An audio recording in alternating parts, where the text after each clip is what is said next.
какая козявочка. Страшно, что ли?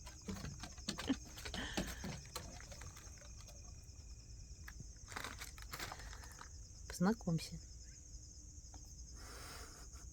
Скажи привет, кто это? Как тебя зовут?